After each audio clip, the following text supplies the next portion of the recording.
Hello and welcome, everyone, and especially welcome to you, Desi. How are you doing? Hello, Chris. Hello, everyone. I'm doing great. I love this topic that we have for you today. Wow, so the It has topic taught me a today is lot. when you stop chasing things. Now, you might want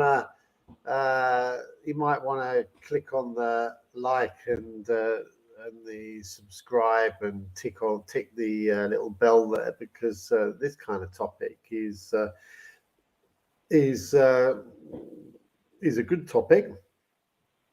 And there are plenty of others like it, but it is a very good This topic. was particularly good for manifestation purposes. Well, or not, depending on how you see it. But anyway, we're, we're both in different. Well, we're not in the same location, obviously, as normal, because we do this on StreamYard and we do it from different locations. But I'm in a different location. I'm in Budapest this morning, so we're a bit further apart. But what a wonderful thing, this technology. It doesn't really matter where you are, does it? It could be anywhere. Could Exactly. Timbuktu, wherever that is. You could be anywhere. Anyway, um, when you stop chasing things is the topic, and um, I want to So, what just do we mean by chasing? Yeah.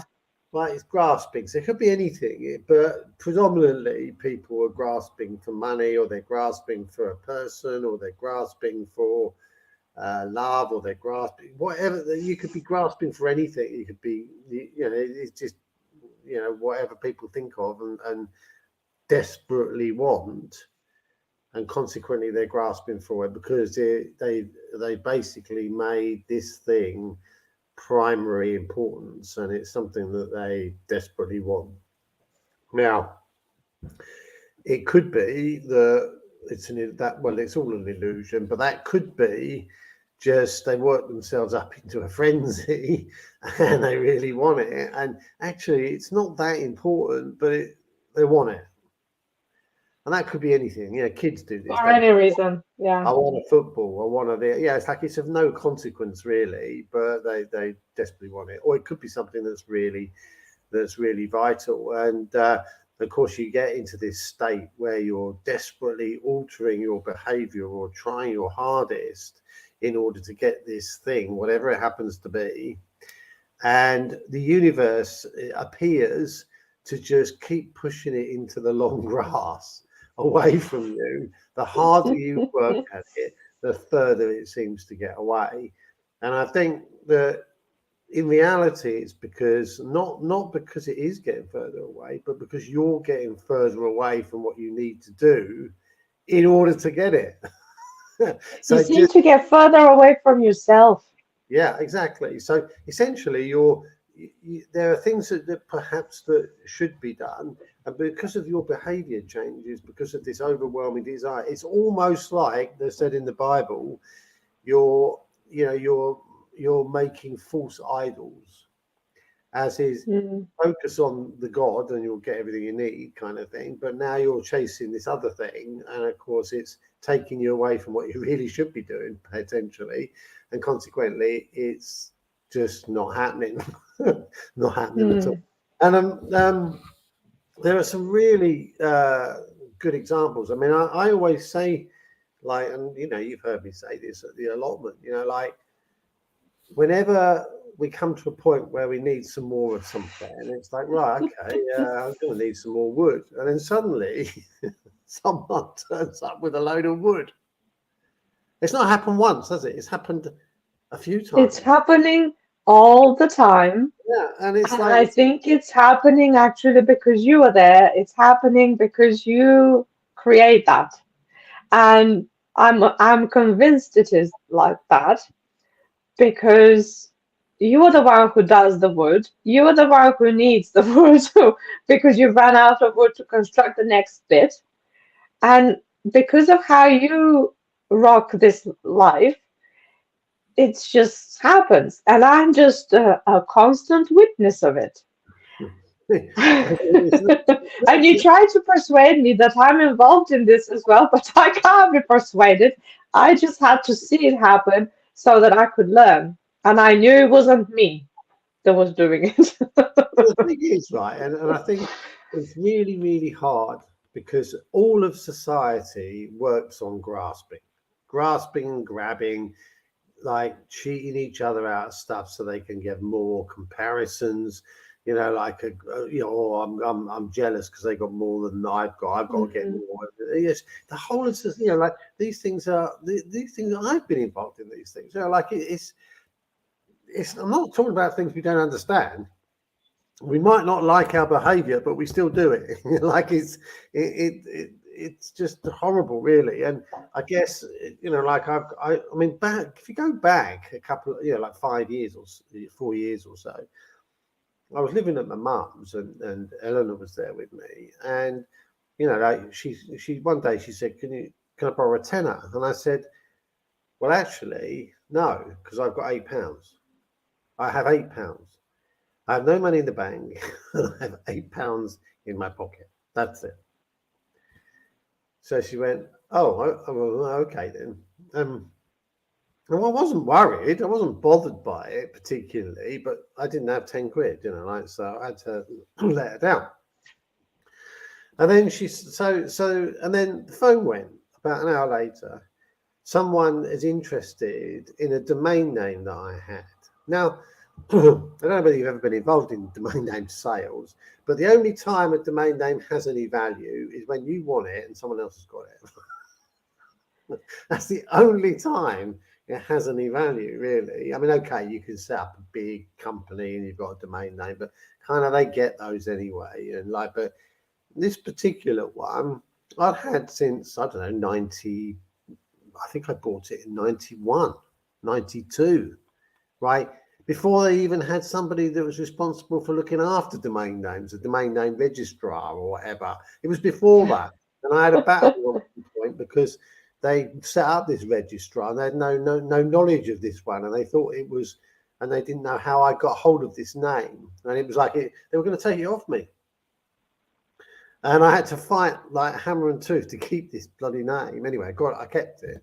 Anyway, they popped up and they said, "Oh, well, we've gone through GoDaddy. We see you've got this." I wasn't with GoDaddy, but they checked with GoDaddy and gone through GoDaddy as a sort of go-between. And this contact was at GoDaddy, and they said, we'd like one of our customers interested in this. Would you we like to buy it? And I said, okay, well, make me an offer. And they said £200. And I laughed and I said, for £200, it's not for sale. and they went and then like this was before, this wasn't this day, right? But then they went away, and the next day they came back and they said, oh, well, can we just get clarity on this?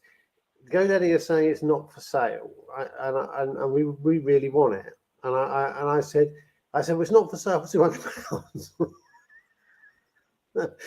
And in the end, we agreed. And this, remember, I've got £8 in my pocket, right?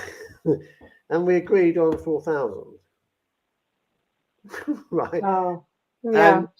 And suddenly this money was there, and it was like, I believe that. And that wasn't the first time. Well, that was just one quite recently that I remember. But there were other times where, like, I was like, oh, I just really need some money, and then, before you know it, somebody says, "Oh, I just paid you." So somebody rings up and they want some consultancy fees, and it's like 1,000 out of nowhere. Not even a hint of it before. Just it turned up. I'm thinking. So yeah, well, it happens to you all the time. See, I rest. What was that? How do they say? I lay That's my case for you. I rest my case. But the thing is, right, and it's not. What's a problem is that you can't stop thinking about these things until you can. Yeah, and I am very fresh into this, but I think I finally cracked it. And it's almost like, we hark back to Zen all the time, Buddhism, whatever you want to say, but in there, the absolute truth of life, and it comes down to a whole. This is not just a small thing. This is a massive thing. It comes down Mhm. to not being attached to anything. Now, I like it in this flat over here, right? I really, really like it, right? Like this morning was probably the most peaceful morning I've had in a long time. The sun was out. It wasn't. I'm not a man who's dependent on the weather to whether I can enjoy myself or not. But like the air was clean. It was bright. So I opened all the windows and like it was just peaceful. Do you know what I mean? It was just nice and peaceful. And I did my yoga and I did my meditation and read my book. And, it was just a nice, unhurried, no problem with time, just nothing, right? But I can't get too attached to it because do you know what? Nothing we own really. We just have the joy of being able to use something for a period of time, don't we? And Yeah, being there is no ownership if we can't own anything. if you Yeah. become an owner of something, then you've got to protect it. Then starts the worry. Then starts the stress. Then starts the. It's like, and it's just a massive circle because you think of how many things you attach to. That's the scale of the problem. And if you were just wandering along the street with nothing, how many people could be happy with that? No, nobody. But like in the story about the Buddha is he's walking along, like he's walking along with a begging bowl, and he said, "The world is my oyster." I have the universe because all I am attached. No, I'm not even attached to a bowl. Anybody could give him a bowl, couldn't they? But it's like there is nothing in his mind to corrupt his joy, if you like, because all the problems come from our attachments. Hmm. And the same, isn't it true? Isn't it? I mean, like It people. is true. It comes from attachments. It comes from, and these attachments are because of fears. Because if we are not holding on to this thing, something horrible will happen. We don't even know what it is, but we just think there's something horrible is going to happen. I mean, like, There's some fear that's at the back of it, or there's some ego talking, telling you, oh, you need to have this because otherwise you're going to be nobody, or whatever the chat of the ego is. But there's always something, there's a reason why people are holding on to things. And it's not very easy. It's quite difficult to get out of it because sometimes you don't even recognize that you do that.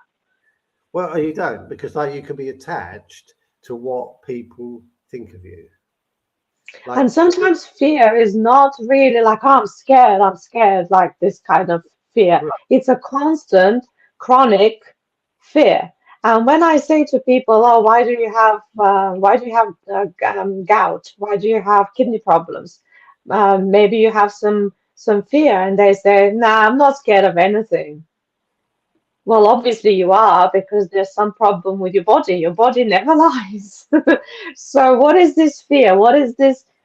And it probably goes to attaching yourself to something and then not letting go of it. Or I don't know how it is in everybody's life, it will be different.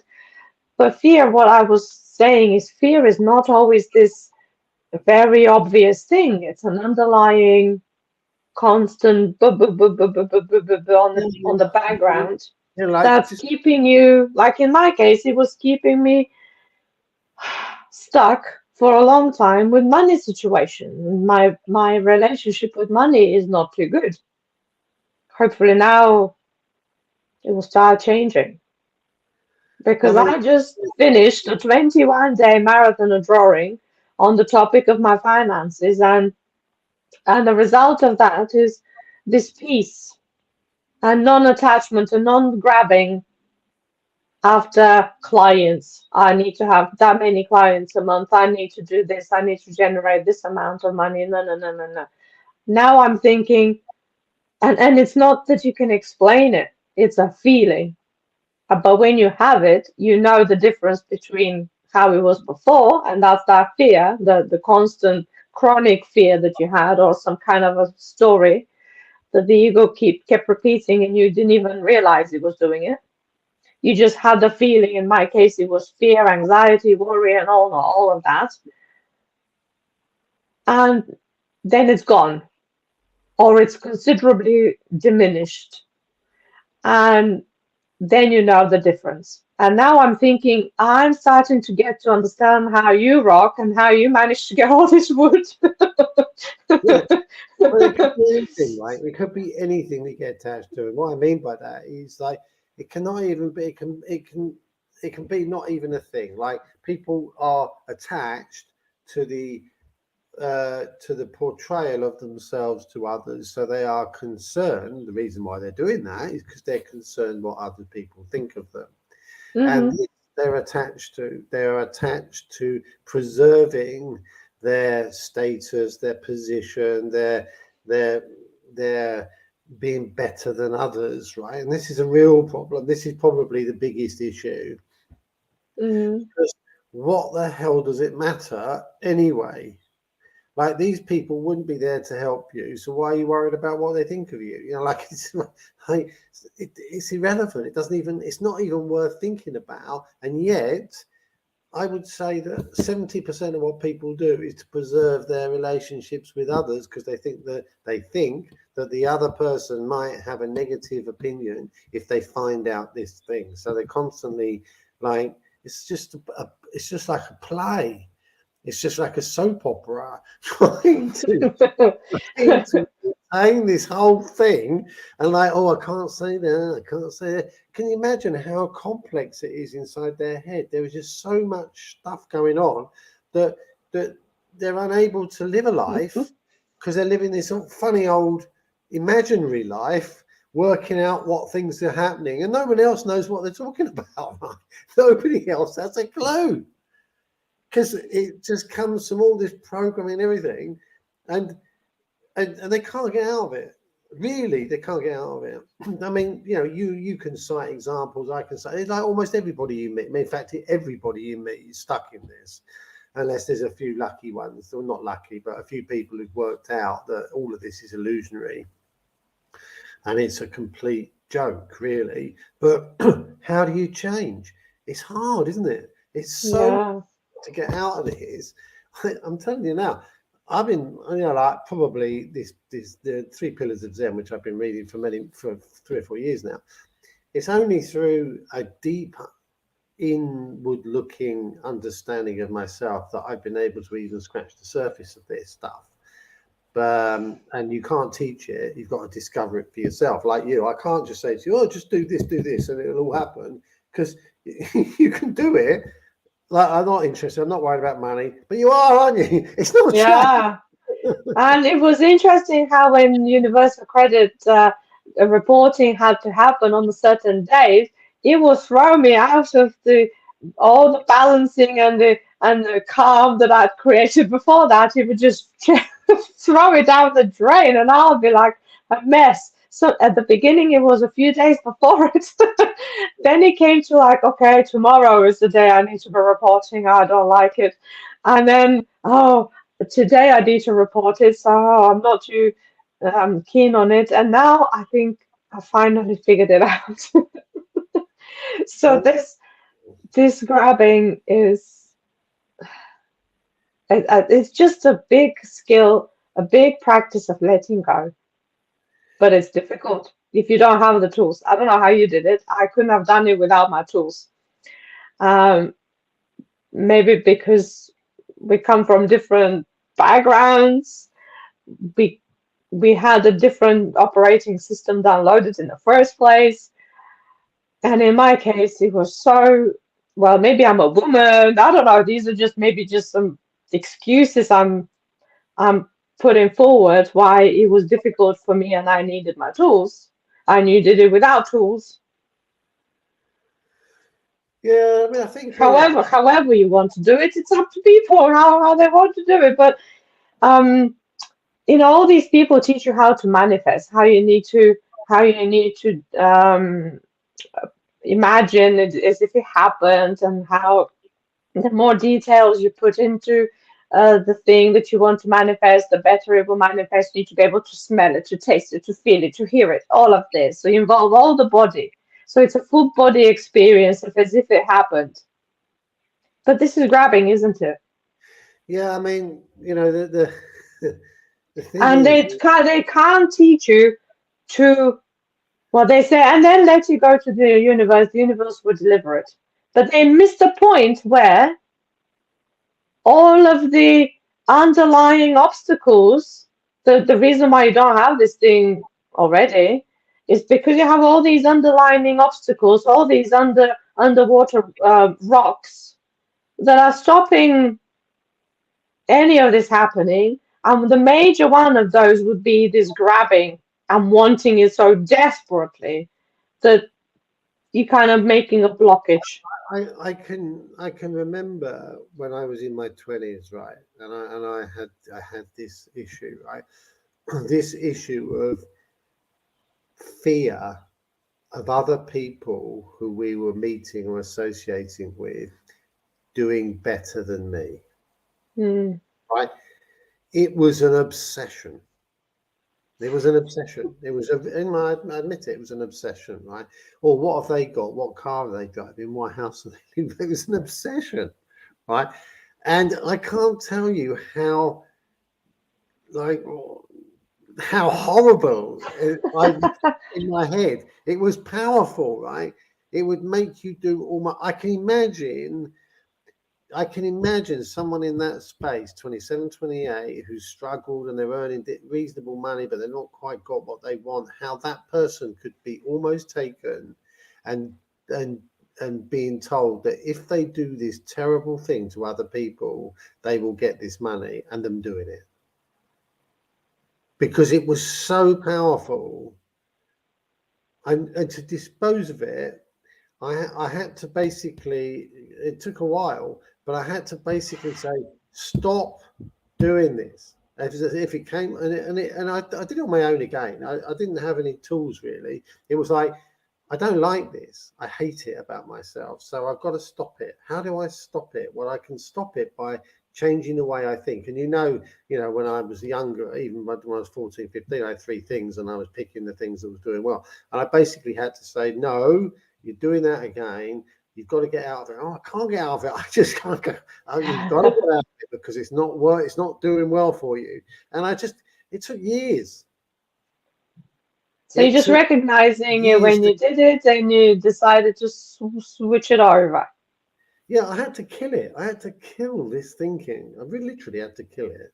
And now, yes, occasionally I say, you can see, you say to yourself, oh, look at that massive house that person's got. And then I think to myself, yeah, but they've got to deal with all the bills, they've got repairs, they've got this, this, and this. And it just goes, oh, yeah. I found an alternative set of thinking that says, sure, good luck to them. Yeah, it's this NLP flipping of the reframing of the Yeah, the thing. awareness situation You know, is great. and this flat's not like a palace or anything, but it's It is. It's very absolutely palatial. it's absolutely enough. Do you know what I mean? There are millions of better places, but this is enough. It pleases me, and I'm grateful. I'm grateful that it's here because I could be living in some toilet on the street. You know what I mean? It's like it's enough. It's more than enough. Like so.